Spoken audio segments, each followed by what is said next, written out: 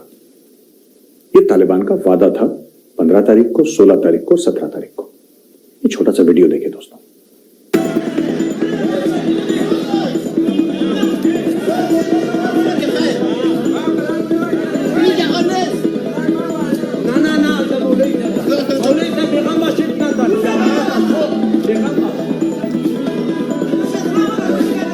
देखिए आपने तालिबान की कारकर्दगी देख ली. जैसे ही तालिबान पावर में आया, जैसे ही उसको लगा कि बाहर की फौजें वापस जा रही हैं, तालिबान ने वही अपना भयानक चेहरा लोगों को दिखाना शुरू कर दिया. कभी किसी की हत्या करी, कभी किसी को गोली मारी, कभी किसी का कत्ल करा. वहां पे कोर्ट्स नहीं है, वहां पे कैंगरू कोर्ट्स हैं, जिसको अंग्रेजी में कैंगरू कोर्ट्स कहते हैं. यानी कि 4 तालिबान वाले मिले, एक उनमें बुजुर्ग तालिबान वाला वहां पे बैठा, उनका सरपरस्ती करता हुआ सामने एक औरत को लेकर आए, बोला साहब ये जासूस है, उसके सर पे गोली मार दी. ये तालिबानी कानून है, कोई सुनवाई नहीं, कोई नहीं. जो तालिबान का दुश्मन उसको गोली मारो. ऐसा क्यों करती है तालिबान? क्योंकि तालिबान एक दहशतगर्द तंजीम है. आप उसको फ्रीडम फाइटर बोलिए, आजादी के दीवाने बोलिए, आपको जो बोलना बोलिए, आप पाकिस्तानी हैं, आपको वैसे ही 100 खून माफ है. लेकिन मैं आपको बताता चलूं कि दहशतगर्द तंजीम वो इसलिए है क्योंकि दहशत से काम लेती है. क्यों इतने लोग भाग रहे हैं? जो आम अफगान है, किसी की टेलर की दुकान, किसी की काबुली पुलाव बनाने की दुकान, किसी का मोची का काम, किसी का कपड़े का काम, किसी का लकड़ी का काम, ये लोग तो कोई जासूस नहीं है. ये कोई अशरफ गनी के सगे तो नहीं है. ये अमेरिका के कोई जासूस, कोई खुफिया जासूस तो नहीं है अमेरिका के, या CIA के, रॉ के, मोसाद के. तो आम अफगान है, आपके मुसलमान भाई हैं. ये क्यों भाग रहे हैं? आप सोचिएगा. मैं चाहता हूं आप सोचिए ध्यान से कि ये जो लोग भाग रहे हैं अफरा तफरी में, डर के मारे, कोई जहाज के पहिए पकड़ के ऊपर उड़ रहा है और नीचे से गिर रहा है, ये जो पूरा अफरा तफरी का माहौल बना हुआ है वहां पे, ऐसा लोग क्यों कर रहे हैं? इसलिए कर रहे हैं क्योंकि इन लोगों ने आज से 20 साल पहले तालिबान को देखा है. तालिबान कितनी भी मीठी बातें करे, जो आम अफगान है वो भाग रहा है. आपके खुद के पाकिस्तान के बॉर्डर पे 5 लाख अफगान महाजरीन वहां पर खड़े हैं। वो क्यों खड़े हैं? अगर तालिबान देशभक्त हैं, बड़े तालिबान फ्रीडम फाइटर्स हैं, आजादी के दीवाने हैं, हुर्रियत पसंद हैं, सब कुछ, अगर तालिबान इतने अच्छे हैं तो उनकी खुद के लोग अफगान फौज भागे, मुझे समझ में आता है, उनके जासूस भागे, मुझे समझ में आता है। लेकिन जो 20-25 लाख लोग भाग रहे हैं, करीब 60-70 हजार लोग तो उनके एयरपोर्ट में आज की तारीख में, ये सब लोग कोई तजाकिस्तान के लिए भाग रहा है, कोई इंडिया के लिए फ्लाइट पकड़ रहा है, कोई अमेरिका के लिए, कोई यूरोप के लिए, कोई ईरान के अंदर घुसने की कोशिश कर रहा है। पाकिस्तान, आपके मुल्क के सामने खुद इतने लोग खड़े हैं बॉर्डर पे, चमन बॉर्डर और दीगर क्रॉसिंग पॉइंट्स पर खड़े हैं लोग। ये क्यों भाग रहे हैं? आप तो कहते हैं तालिबान बहुत अच्छे हैं भाई, बहुत शरीफ लोग हैं, इज्जत से बात करते हैं, सच्चे मुसलमान हैं, फिर दूसरे मुसलमान इनको देख के क्यों भाग रहे हैं? क्या ये सब के सब जासूस हैं? देखिए छोटा सा वीडियो, किस तरीके से आम अफगान वहां से अपनी जान बचा के भाग रहा है। जो जासूस नहीं है, छोटे बच्चे, औरतें, बुजुर्ग, ये भाग रहे हैं।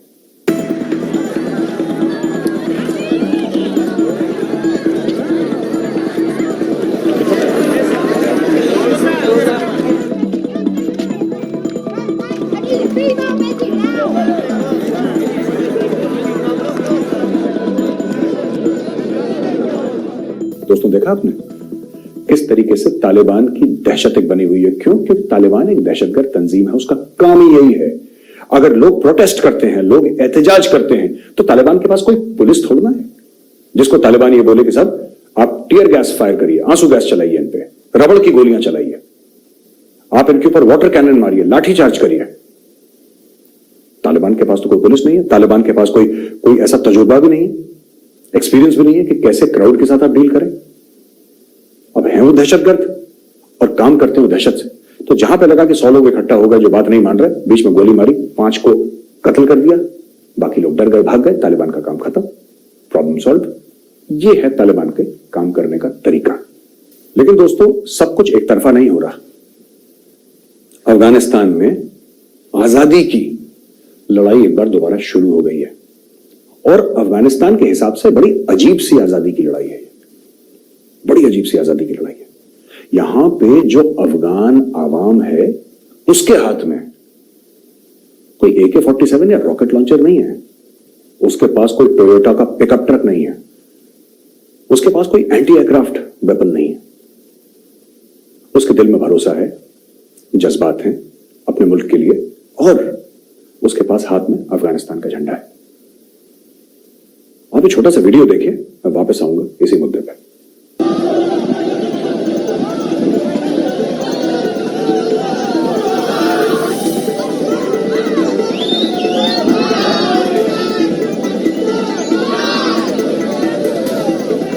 आपने देखा दोस्तों किस तरीके से आम लोग तालिबान के खिलाफ आ रहे हैं, तालिबान के झंडे नीचे गिरा के अफगानिस्तान का झंडा ऊपर वापस लगा रहे हैं, अफगानिस्तान का परचम लहरा रहे हैं। ये आम लोग हैं। तो जो पाकिस्तानी भाई बहन कहते हैं ना, बड़ी लुडियां डाल रहे हैं और भंगड़े डाल रहे हैं और साहब कि ऐसा ये हो जाएगा, वो हो जाएगा, ऐसा हो जाएगा, ऐसा नहीं होगा। मैंने क्या बोला था आपको? ये टेस्ट मैच है, और वो भी एक नहीं, कई 100 test match back to back without break. अभी कहानी बहुत लंबी है, बहुत लंबी कहानी है दोस्तों। नॉर्दर्न अलायंस एक बार दोबारा जन्म ले रहा है। नॉर्दर्न अलायंस, ये अहमद शाह मसूद, जिनके बेटे अहमद मसूद पंशीर में हैं, अमरुल्लाह सलेह जो पहले NSA हुआ करते थे अफगानिस्तान के, फिर वाइस प्रेसिडेंट हुए, वो पंशीर में हैं। और धीरे धीरे जो अफगान फौजी हैं वो पंशीर पहुंच रहे हैं, जो अफगान आर्मी के हैं। ये देखिए छोटा सा वीडियो, फिर मैं वापस आऊंगा इसी का तर्जिया करने के लिए।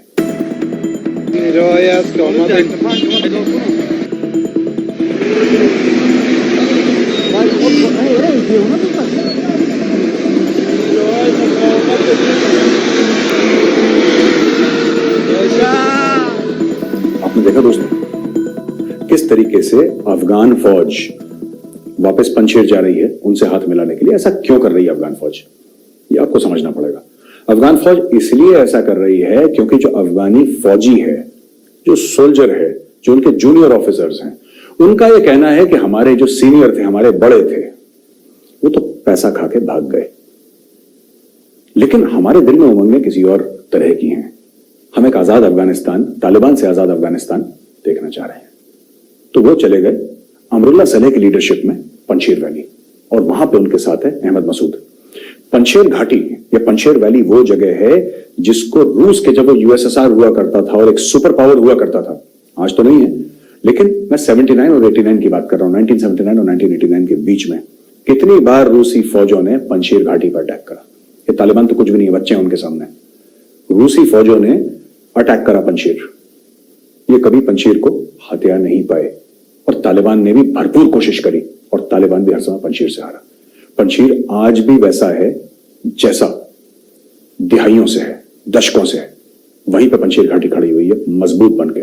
अहमद शाह मसूद को कहते थे लायन ऑफ पंशेर, पंशेर का शेर, और उस शेर का बच्चा आज अहमद मसूद जो खुद एक शेर है, वो लड़ रहा है तालिबान के खिलाफ। उसने ऐलान जंग कर दिया है। ये वीडियो देखिए जिसमें आप देखिए किस तरीके से गाड़ियां जा रही हैं, लगातार पंशेर घाटी गाड़ियां जा रही हैं और वो इस वॉर एफर्ट को ज्वाइन कर रही है तालिबान के खिलाफ। दोस्तों, सर्गेई लेवरोव है रशिया का मिनिस्टर ऑफ एक्सटर्नल अफेयर्स और उसको काबुल टीवी ने कोट करते हुए यह कहा है, मैं तर्जुमा आपको कर दूं, कि अफगान तालिबान पूरे अफगानिस्तान पर काबिज नहीं है और उनके खिलाफ जो रेसिस्टेंस है, उनके खिलाफ जो ताकतें हैं वो एकजुट हो रही हैं। तो ये भी एक सच्चाई है। ये रशिया के फॉरेन मिनिस्टर हैं सर्गेई लेवरोव, ये उनका बयान है काबुल टीवी के ट्विटर हैंडल से। यानी कि कहने की बात यह है कि जो ये समझते हैं कि पूरे अफगानिस्तान पे काबिज हो गया है तालिबान, ये गलत है। और उसके अलावा जो उनकी एंटी तालिबान फोर्सेस हैं वो सब जाके अमरुल्लाह सलेह और सब जाके अहमद मसूद के अंडर लड़ने को तैयार हो चुकी हैं और वहां पे इकट्ठा हो रही हैं। एक मैसिव ऑफेंसिव है जिसकी तैयारी हो रही है, मैसिव बहुत बड़ी लड़ाई, एक जंग की तैयारी हो रही है और उन लोगों ने अमेरिकन से ऑलरेडी मदद की गुहार लगा दी है। उन्होंने बोल दिया कि हमें हथियार दीजिए, आपको लड़ने की जरूरत नहीं है, हमारा मुल्क है, हम लड़ेंगे, लेकिन हमें हथियार चाहिए, हमें फंड्स चाहिए। और अमेरिका के पास ना हथियारों की कमी है ना फंड्स की कमी है। हिंदुस्तान पहले भी सपोर्ट करता था नॉर्दर्न अलायंस को, हिंदुस्तान दोबारा कर देगा। पैसे ही तो देने हैं ना, पैसे ही तो देने हैं, वहां पर अपने फौजी थोड़ा ना डालने हैं। और पैसा कैसे? कंप्यूटर खोल के बटन दबाया, $100 मिलियन पहुंच गया। आजकल तो ऐसे ही पैसा पहुंचता है। अब पाकिस्तान में तो नहीं पहुंचता, डाकिए के थ्रू ही पहुंचता है। आप लोग पता नहीं आपके बैंक्स इंटरनेट से कनेक्टेड है कि नहीं पाकिस्तान में, मुझे नहीं पता इसलिए बोल रहा हूं, लेकिन बाकी दुनिया में ऐसे नहीं होता। बाकी दुनिया में बटन दबाइए, पैसा पहुंच जाता है। हमें अगर यहां से पैसा पहुंचाना है तो कितना मुश्किल है, 5 मिनट का काम है। कितने पैसे चाहिए बताइए? और जो पाकिस्तानी भाई और बहन ये कह रहे हैं कि हिंदुस्तान का पैसा डूब गया अफगानिस्तान में, बड़े सोशल मीडिया पर खुशी मना रहे हैं। मैं आपको एक और बात बता दूं, देखिए, पैसा उसका डूबता है जिसके पास होता है। आप बताइए, आप अपनी तारीख में, अपने इतिहास में 75 साल के आप भी हो गए, एक बात बताइए, आप कभी कह सकते हैं कि पाकिस्तान का पैसा डूब गया? पैसा किसका डूबता है? $3 बिलियन होने भी चाहिए दोस्तों डुबाने के लिए। आज की तारीख में अफगानिस्तान को जो चाहिए, क्या आप उसको दे सकते हैं?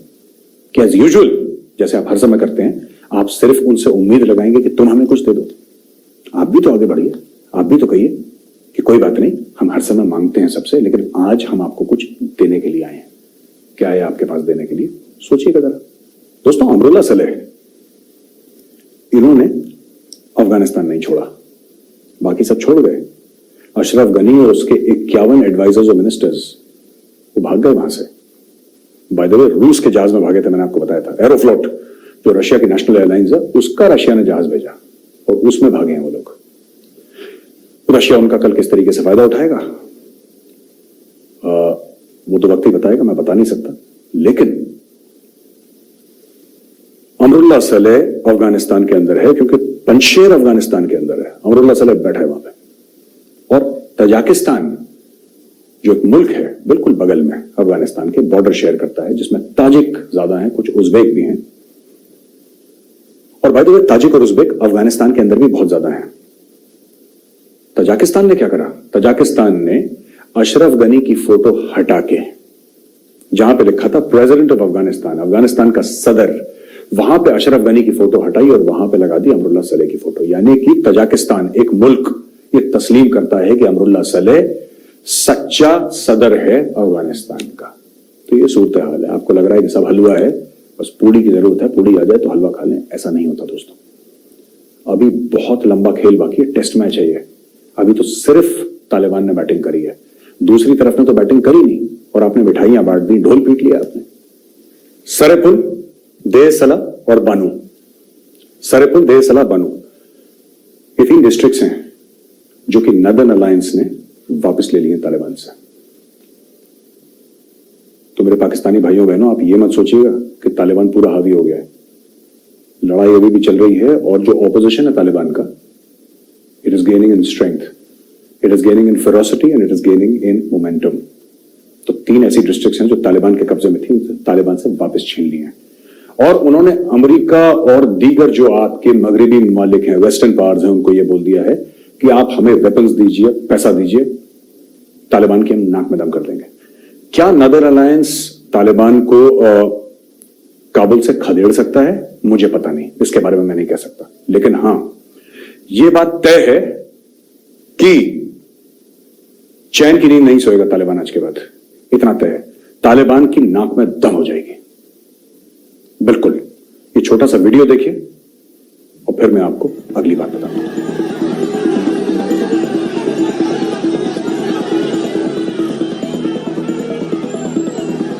दोस्तों, आपने देखा किस तरीके से वहां पे रेसिस्टेंस मूवमेंट, फ्रीडम मूवमेंट, आजादी की जो तहरीक है वो बढ़ रही है अफगानिस्तान में। अब मेरे पाकिस्तानी भाइयों बहनों, सबसे ज्यादा जरूरी चीज, इंपॉर्टेंट बात अब मैं आपको बताऊंगा वो क्या है।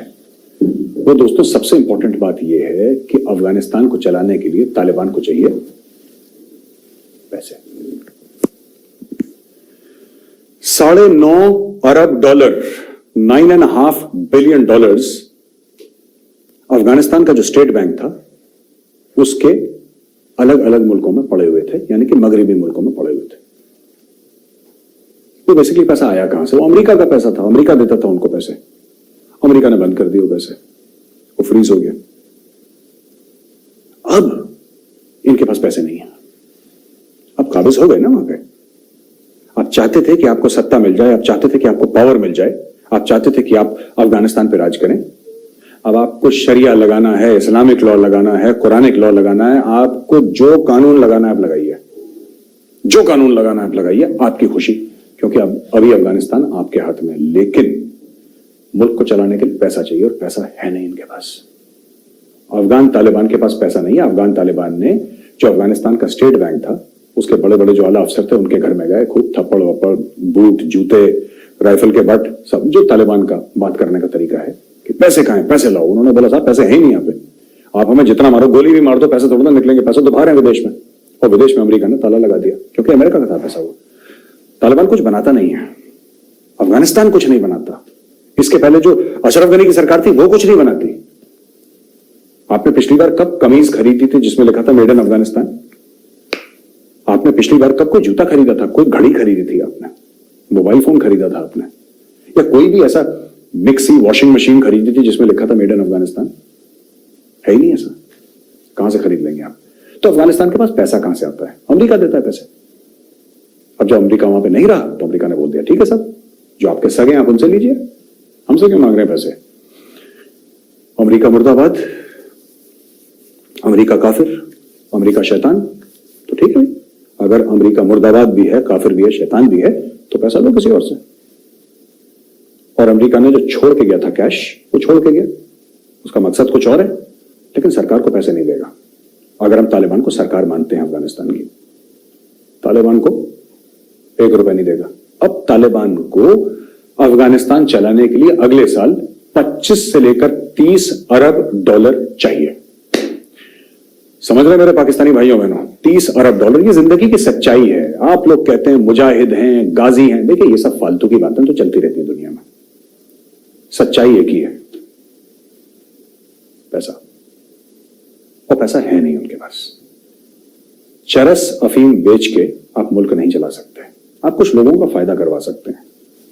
अगर आप ये सोचते हैं कि ड्रग्स बेच के, जो कि अफगानिस्तान में होता है, जिसकी उपज होती है अफगानिस्तान में, उसको आप इतना बेचेंगे कि आपका मुल्क चल जाए, ऐसा कोई मुल्क नहीं है। ये जो चरस अफीम है ना, ये दाल रोटी इससे नहीं चलती। इससे थोड़ा सा अचार, पापड़, सलाद चढ़ सकता है दाल में, लेकिन अगर कोई ये सोचे कि पूरा भरपेट 3 बार दिन में खाना खा ले कोई, ये हो नहीं पाएगा। आपको मैन्युफैक्चरिंग बेस चाहिए, आपको इंफॉर्मेशन टेक्नोलॉजी चाहिए, आपको स्पेस टेक्नोलॉजी चाहिए, आपको एग्रीकल्चर चाहिए, आपको ये सब चीजें चाहिए, आपको एक मैशत चाहिए, आपको एक इकोनॉमी चाहिए। वो अफगानिस्तान की है नहीं। अब तालिबान आ गए दंदनाते हुए मोटरसाइकिल पे, वही 1500-1600 साल पहले की सोच, अब उसमें तो कुछ हो नहीं पाएगा। ऊंट तो है नहीं कि यहां पे ऊंट पे लाद के चले जाएंगे साहब। हम सऊदी अरेबिया के साथ या किसी और मुल्क के साथ ट्रेड करेंगे, आपके पास है नहीं कुछ ट्रेड करने के लिए। तो मैं अपने पाकिस्तानी भाइयों बहनों से ये पूछना चाहता हूं, पाकिस्तान कितनी मदद कर रहा है? आप तो खुश हैं, अफगान तालिबान आ गया, खूब ढोल नगाड़े मिठाई मिठाई, हमारे मुसलमान भाई वहां पे आ गए, ये सब दुनिया भर। आप कितनी मदद कर रहे हैं अफगानिस्तान की, बताइए। आपके तो भाई हैं, अफगान तालिबान आपके भाई हैं। अब मैं पाकिस्तानियों से पूछना चाहता हूं कि आप कितनी मदद करना चाहते हैं, आप कितने पैसे देंगे, बताइए। तालिबान को लगभग 30 अरब डॉलर की जरूरत है, 30 अरब डॉलर की, और वो आपको देने की बात नहीं कर रहे हैं, वो आपसे मांगने की बात कर रहे हैं। अब आप बताइए आप कितना देंगे। इंडिया का तो डूब गया, पैसा डूब गया, पैसा डूब गया, ये पाकिस्तान में गाने चल रहे हैं। पाकिस्तानी तो अफगान तालिबान की नहीं सुन रहे कि अफगान तालिबान शुक्रिया अदा कर रहा है भारत का कि आपने सड़कें बनाई यहां पे, सलमा डैम बनाया आपने। वो डैम किसने यूज करा? भारत ने थोड़ा यूज करा। वो तो आम अफगानों के घरों में जो बिजली आई है उस डैम से आई है, जो उनके खेतों में पानी गया उस डैम से गया है। लेकिन भारत ने साजिश करी। आपके यहां बिकता भी बहुत है ना माल साजिश का, पढ़े लिखे कम लोग हैं, तो साजिश का माल बहुत ज्यादा बिकता है वहां पे भाई पाकिस्तान में, कि साजिश हो गई हमारे खिलाफ, साजिश। जैसे दुनिया भर को और कोई काम नहीं है, एक गरीब मुल्क जो कि ब्रोक है पूरा, उसके खिलाफ साजिश करने की बात। खैर कोई बात नहीं, आपने बोला साजिश हो गई, साजिश हो गई, मैं मान लिया, हो सकता है साजिश हो गई हो। आप ठीक ही कह रहे होंगे अगर आप इतनी जोश के साथ कह रहे हैं तो। अब आप एक बात बताइए, पैसे कौन देगा उनको, ये तो बताइए। 9.5 बिलियन डॉलर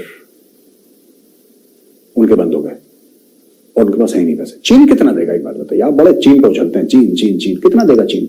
1 साल दे दिया, 1 साल दे दिया चीन ने, 2 साल दे दिया, फिर उसके बाद चीन पालेगा अफगानिस्तान को, गोद ले लेगा चीन, अपना बेटा बना देगा अफगानिस्तान को कि बेटा चिंता मत करो, हर साल हम तुम्हें 30 बिलियन डॉलर देंगे। आप एक बात बताइए, आपका तो आयरन ब्रदर है ना, लोहे वाला दोस्त या स्टील वाला दोस्त, शहद से मीठी और हिमालय से ऊंची और सागर से गहरी आपकी दोस्ती है। आपको कितना पैसा दे दिया चीन ने? फ्री के पैसे की बात कर रहा हूं मैं, सूद पे नहीं। सूद पे तो उसने अरबों डॉलर दिए पाकिस्तान को, अरबों। आपके एयरपोर्ट गिरवी रखवा के तो अरबों डॉलर दिए, आपके मोटरवेज गिरवी रखवा के अरबों डॉलर दिए, पाकिस्तान इंटरनेशनल एयरलाइंस पूरी की पूरी गिरवी रखवा के अरबों डॉलर दिए। इसमें कोई शक शुबा है नहीं, मैं उस चीज को डाउट नहीं कर रहा। और अफगानिस्तान को गिरवी रख के चीन कई अरब डॉलर देगा, कई अरब डॉलर, लेकिन फिर अफगानिस्तान का वही हाल हो जाएगा जो पाकिस्तान का है। वो क्या हाल है? कर्ज में दबा अफगानिस्तान, चाइनीज जूते के नीचे दबा अफगानिस्तान, और ये अफगानों को कभी कबूल नहीं होगा। कौन पैसा देगा? जो भी पैसा डालता है, जो भी पैसा डालता है कहीं पर भी, वो चाहता है कि वो 2 रुपए कमाए वहां से, उसको कुछ मुनाफा हो। अफगानिस्तान में क्या मुनाफा है? रेयर अर्थ मेटल्स की लोग बात कर रहे हैं, लोग बात कर रहे हैं वहां पे बहुत खनिज पदार्थ हैं, वहां पे बहुत मिनरल्स हैं जो कि जमीन से निकाले जाते हैं। हो सकता है हो। लोग कह रहे हैं 1 या 2 ट्रिलियन डॉलर्स का, ये भी हो सकता है, इसमें कोई शक नहीं है, जरूर होगा। मैं कह रहा हूं हो वहां पे, लेकिन वो किन शर्तों पे निकलेगा? उसके फवायद किसको होंगे? पाकिस्तान को तो बिल्कुल नहीं होंगे, या तो तालिबान को होंगे, या चीन को होंगे, या कोई और मुल्क वहां पे आएगा। फिर उसके बाद क्या होगा? आपको लगता है कि नॉर्दर्न अलायंस वाले आपको निकालने देंगे? चाइना को निकालने देंगे कि भेजो अपने 200 इंजीनियर, 1000 इंजीनियर, और वहां से जमीन से निकालो? वहां के आम लोग निकालने देंगे? वो जो अमेरिका ने हथियार छोड़े हैं, वो जो पैसे छोड़े हैं, वो किस दिन के लिए छोड़े हैं? दिवाली मनाने के लिए छोड़े हैं वहां पे? आप लोग किस मुगालते में हैं? आप लोग किस दुनिया में रह रहे हैं कि आपको लगता है सब कुछ ऐसे ही चलता रहेगा? नहीं भाई, ये बहुत बड़ी पीछे से प्लानिंग है। अमेरिका जो वर्ल्ड का सुपर पावर है ना, ऐसे ही ये मोटरसाइकिल और टोयोटा के पिकअप के पीछे बैठे तालिबानियों से बेवकूफ बनने के लिए वर्ल्ड का सुपर पावर नहीं बना। उसने गेम बहुत पहले सोच रखा है। अब मेरे पाकिस्तानी भाइयों बहनों, ये जो रेफ्यूजी क्राइसिस है बहुत बड़ा हो गया है, इसने एक अलग शक्ल ले ली है। तजाकिस्तान कोई भाग रहा है, अमेरिका कोई भाग रहा है, कोई ईरान भागने की कोशिश कर रहा है, कोई भारत भागने की कोशिश कर रहा है, कोई यूरोप। लेकिन सबसे बड़ा जो जत्था है रेफ्यूजीज जो कहीं जाना चाहता है, वो जाना चाहता है पाकिस्तान। क्यों? पाकिस्तान इसलिए जाना चाहता है क्योंकि खैबर पख्तूनख्वा के एरिया में, जो आपका एक स्टेट है, उधर पश्तो बोली जाती है, वही खाना, वही पीना, वही कल्चर, तो वहां पे वो लोग कंफर्टेबल फील करते हैं। तो लाखों दर लाखों, अभी जैसे तालिबान के जुल्म बढ़ेंगे, लाखों दर लाखों लोग फेंस तोड़ के वहां पे अंदर घुस जाएंगे, और बिजनेस भी बन जाएगा पाकिस्तानी आर्मी के लिए। आज तो फेंस है, पर वहां पे गेट्स भी हैं। पाकिस्तानी आर्मी का कोई अफसर है, उसको पैसे दिए, और लोग डेस्परेट हैं, जिनके सर पे मौत सवार है, वो कुछ भी करेंगे। पैसे देंगे, गेट खुलवाएंगे, भागेंगे। तो ये पाकिस्तानी फौज के लिए भी अच्छा है, उनका धंधा पानी चलेगा, और अफगानों के लिए भी अच्छा है जो पाकिस्तान के अंदर घुसना चाहते हैं। लेकिन आपको पता होगा कि सबसे ज्यादा पश्तून अगर कहीं पर हैं, किसी शहर में हैं पाकिस्तान में, तो पेशावर में नहीं है दोस्तों, कराची में है सबसे ज्यादा पश्तून। और कराची कम से कम जहां तक फाइनेंशियल की बात है, कॉमर्स की बात है, वो पाकिस्तान की शाहराग है। पाकिस्तान का खर्चा पानी कराची से चलता है। अगर कराची में कल कुछ होता है तो पाकिस्तान का खर्चा पानी बंद हो जाएगा। ये एक सच्चाई है जो आपको समझनी चाहिए। अब मेरे पाकिस्तानी भाइयों बहनों, आपके मीडिया ने, आपकी आईएसआई ने, आपकी फौज ने, आपकी सरकार ने, आपकी गवर्नमेंट ने आपको बड़ी ये स्टोरी सुनाई कि साहब ये जो इंडिया है ना, ये अफगानिस्तान की जमीन इस्तेमाल करता है हमारे ऊपर अटैक करवाने के लिए। ये जो इंडिया है ना, ये अपने कॉन्सुलेट यूज करता है। ये इंडिया है ना, ये अपना एम्बेसी यूज करता है अफगानिस्तान में। ये जो इंडिया है ना, इसके 66, आप ही लोगों ने बोला था, आप ही लोगों के बयान है कि इसके 66 ट्रेनिंग कैंप्स हैं जहां पे दहशतगर्द ट्रेन होते हैं और अफगानिस्तान के अंदर भेजे जाते हैं। ये आप ही लोगों का बयान ही था।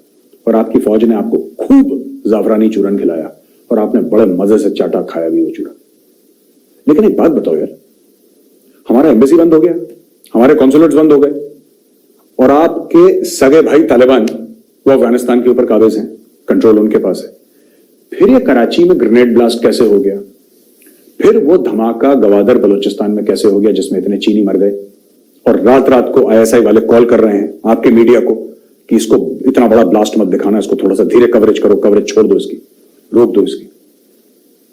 ऐसा कैसे हो गया कि एक मदरसे में इस्लामाबाद के बीचों बीच, जिस मदरसे के ऊपर पाकिस्तान का झंडा होना चाहिए था, आपके मुल्क का झंडा होना चाहिए था, उसके ऊपर तालिबान का झंडा है?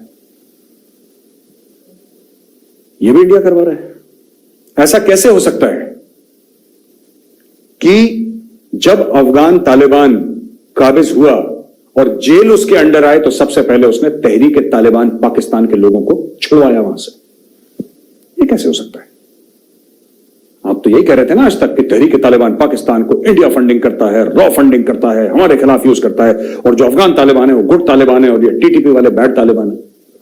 अब तो ऐसा लगता है कि गुड और बैड एक ही साथ है। वो उनको छुड़वा रहे हैं जेल से। और आखिरी चीज, आज तक ना पिछली तालिबान रजीम ने, जो पहले हुआ करते थे 96 के बाद, ना उन्होंने ना इस वाली ने ड्यूरेंट लाइन को तस्लीम करा है। आप जाइए और चेक करिए जरा, पता लगाइए आप।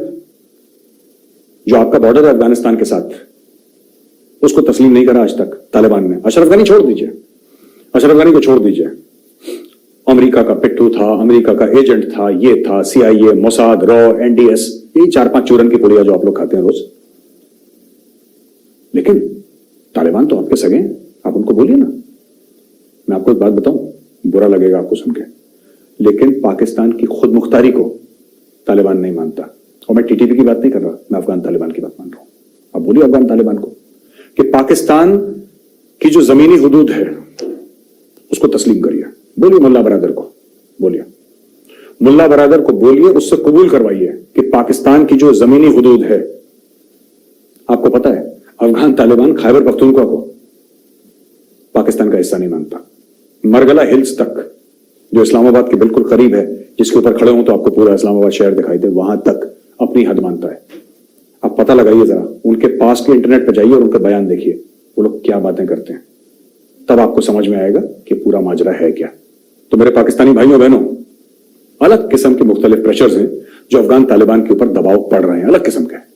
पहला दबाव, एक आम अफगान जिसकी दुकान है, कहीं पे काम करता है, वो अफगान जो कि सियासत में नहीं है, जो कि तालिबान में नहीं है, एंटी तालिबान में नहीं है, वो सिर्फ अफगानिस्तान का एक शहरी है। वो तालिबान के खिलाफ खड़ा हो गया है, सिर्फ दिल में ईमान लेके और हाथ में अफगानिस्तान का झंडा लेके, और उसका अपना हथियार भी नहीं है, निहत्ता। एक ये प्रेशर है और दुनिया देख रही है, क्योंकि पुराना जमाना नहीं है जब सोशल मीडिया नहीं था, कुछ भी नहीं था। आप तालिबान को देखेंगे कि भीड़ के ऊपर गोली चला रहे हैं, किसी ने मोबाइल फोन से वीडियो बनाया, टैग करके बाहर भेज दिया। अगर ट्विटर काम नहीं कर रहा, उसने बाहर व्हाट्सएप पे भेज दिया, 2 मिनट का काम है। और फिर दुनिया में तालिबान की थूथू, पहला प्रेशर। अगर आपको ऐसा लगता है कि तालिबान को कोई फर्क नहीं पड़ता दुनिया क्या बोले, आप तालिबान को फर्क पड़ता है, क्योंकि तालिबान को पैसे चाहिए। सच्चाई पैसा है। ये बाकी इस्लामी इमारात बनाएंगे और शरिया करेंगे, देखिए साहब ये सब झूठी बातें हैं, और आप लोग जितनी जल्दी इस झूठ से बाहर निकलें आपके लिए अच्छा है। इस झूठ में कुछ नहीं रखा, सच्चाई ये है पैसे, और इसी सच्चाई से आप लोग पाकिस्तान में खुद अपना मुंह छुपा के भाग रहे हैं। अच्छा, एक और चीज है जो आप लोग बड़ा सेलिब्रेट कर रहे हैं साहब आजकल पाकिस्तानी। क्या सेलिब्रेट कर रहे हैं? कि अफगान तालिबान कश्मीर में जाएगा और जिहाद लड़ेगा। यार आप लोग क्यों नहीं लड़ते जिहाद? कभी आप कहते हैं चाइना आपको कश्मीर दिला देगा, कभी कहते हैं मलेशिया दिला देगा, कभी कहते हैं वो अर्दुगल गाजी घोड़े पर बैठ के आएगा वो आपको कश्मीर दिला देगा, यानी कि तुर्की। फिर आप कहते हैं मलेशिया हो सकता है दिला दे, इंडोनेशिया हो सकता है दिला दे, फिर यूनाइटेड अरब अमीरात आपको दिला दे। मतलब आपकी सबसे उम्मीदें हैं, दुनिया भर से उम्मीदें हैं कि कोई ना कोई हमें कश्मीर दिला देगा। अगर आपकी उम्मीद नहीं है किसी से, तो जनरल कमर जावेद बाजवा से आपकी उम्मीद नहीं है, जिन्होंने कश्मीर के ही चलते 3 साल का एक्सटेंशन लिया। अरे पाकिस्तानी फौज किस चीज के लिए है? किस दिन के लिए आपने ये इतनी 6-7-8 लाख की फौज पाल रखी है? किस दिन के लिए? उसी का नारा है ना पाकिस्तानी फौज का, ईमान तक जिहाद फी सबीलिल्लाह। तो लड़ो जिहाद, किसने रोका है? तालिबान ये कर देगा साहब, तालिबान ये कर देगा। अरे तालिबान को मारो गोली, तुम क्या कर रहे हो? हमारी फौज क्या कर रही है?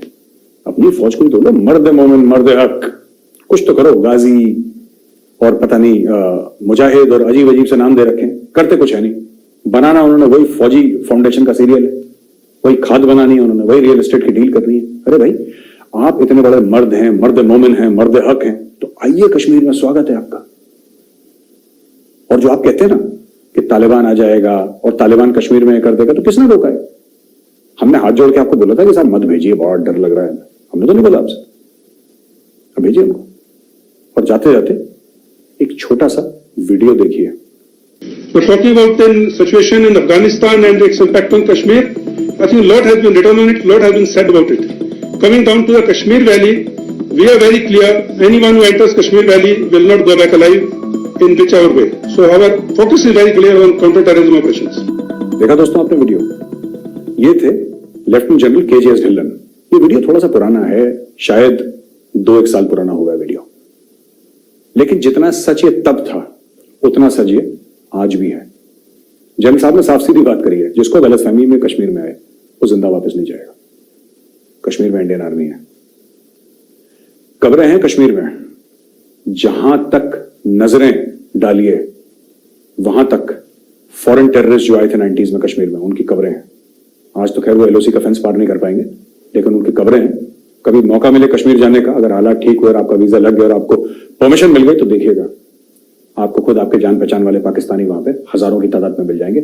पूरे पहाड़ के पहाड़ हैं जिसमें कब्रें बनी हुई हैं। ये हाल करा था जो बाहर से आए थे।